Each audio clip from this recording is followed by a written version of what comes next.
Salut, c'est Rado, je suis content de vous retrouver pour la mise à jour de l'analyse technique de l'or et de l'argent. Comme d'habitude, on commence par les nouvelles qui me semblent intéressantes et que j'ai trouvées pour vous sur le web anglophone. Première information très intéressante, ça nous vient d'un site qui s'appelle Money Metals et l'idée est qu'un membre du Congrès américain a décidé de publiquement demander et avec insistance à Janet Yellen, la secrétaire du Trésor, un véritable audit de l'or détenu aux États-Unis.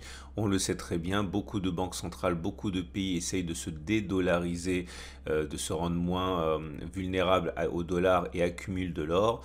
Et à ce petit jeu, ceux qui détiennent de l'or ont plus de crédibilité que les autres pays, sauf que on a des doutes, énormément de doutes sur le fait que le gouvernement américain dise la vérité par rapport aux quantités détenues. Il se pourrait fortement qu'il y ait beaucoup moins d'or détenu que ce qui est annoncé, et le fait que cette demande soit forte de la part de ce membre du Congrès n'amènera sans doute pas un audit, mais en tout cas ça va faire remonter sur la place publique les doutes par rapport à l'or détenu.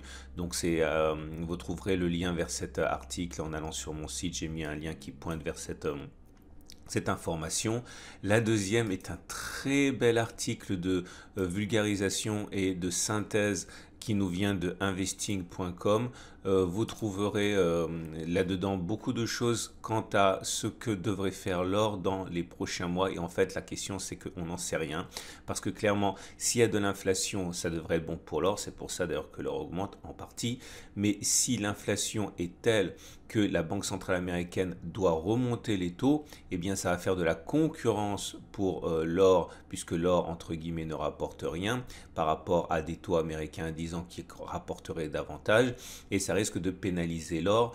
La question, c'est ce que va faire la Banque centrale américaine, et selon l'action de la Banque centrale américaine, l'or devrait monter ou ne pas monter, et on revient directement sur des informations glanées à droite à gauche, notamment la position de la Société Générale, le fait que le World Gold Council est plutôt favorable. Enfin bon, bref, il y a plein d'éléments. Le fait aussi que les trackers or ont recommencé à accumuler ce mois-ci alors qu'ils avaient vendu depuis 2 mois. Bon bref, il y a beaucoup d'informations dans ce texte de synthèse, je vous invite à le découvrir.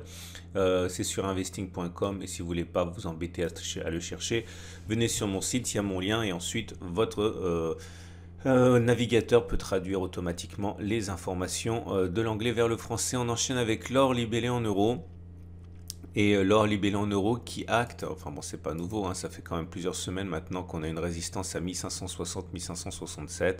Je pense que si on arrive à passer et à clôturer en fait, hein, au-dessus de cette zone, eh bien des traders acheteurs vont rentrer, et puisque ça veut dire que l'obstacle a sauté. Un éventuel retour sur les 1518-1607 est également considéré comme une zone d'accumulation rationnelle. Donc pour l'instant, ça latéralise, on va dire.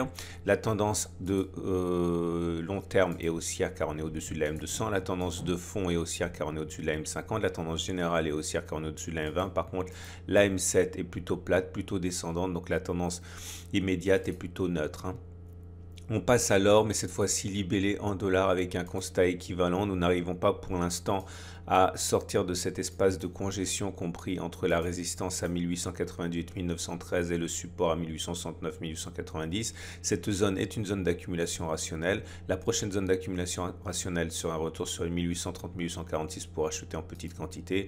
Troisième zone d'accumulation rationnelle, la clôture au-dessus de la résistance des 1913 une fois le bouchon évacué. Tendance de long terme haussière, tendance de fond haussière, tendance générale neutre car on est en dessous de la M20 qui monte, tendance de court terme baissière car on est en dessous de la M7 qui descend.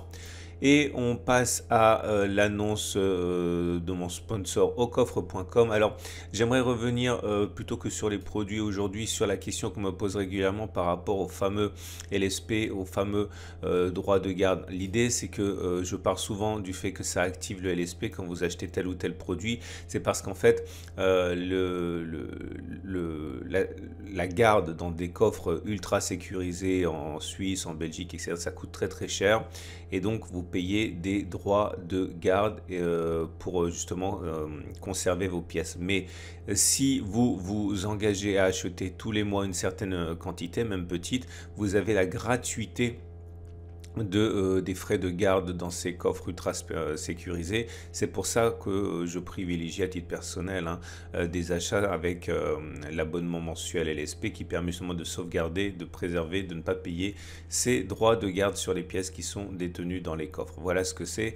On repasse à l'argent, mais cette fois-ci en euros, et l'argent libellé en euros est dans une situation comparable, c'est-à-dire qu'on est en train d'être comprimé entre une résistance à 23,2, 23,6 euros et un support à 22,6, 23.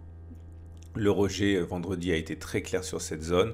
La tendance de long terme est haussière, la tendance de fond est haussière, la tendance générale et la tendance immédiate sont toutes les deux plutôt bien orientées. Haussière pour la tendance générale, plutôt neutre pour la tendance immédiate, puisque la M7 est plutôt plate. En tout cas, zone d'accumulation rationnelle, on l'a dit, on le répète, les 22,6, 23, éventuellement les 22,3, 22 si on y retourne, ou alors une cassure de la résistance, une clôture au-dessus des 23,6, ça pourrait être pas mal. On termine avec l'argent libellé en dollars. Pour un constat identique, on est comprimé. Zone d'accumulation rationnelle, on est dessus, c'est les 27-28. Si on casse et qu'on va chercher 26,6, 26,4, on peut également envisager que des traders et des investisseurs accumuleront. Passage et clôture au-dessus des 28,8, 28,3 également, mais un peu plus compliqué à gérer parce qu'on est au contact d'une résistance majeure jusqu'au 29,8. Donc c'est c'est pas vraiment le problème de ceux qui investissent en euros, mais ceux qui investissent en dollars ont plus de soucis à se faire pour la capacité à acheter au-dessus des 28,8 en toute sérénité. Voilà ce qu'on pouvait dire pour l'or et l'argent. Je vous remercie d'être de plus en plus nombreux à écouter ce format. Je vous invite à aller sur mon site pour découvrir les liens qui pointent vers les articles dont je vous ai parlé, à découvrir mon partenaire au coffre.com. Je vous dis mercredi à mercredi pour la mise à jour.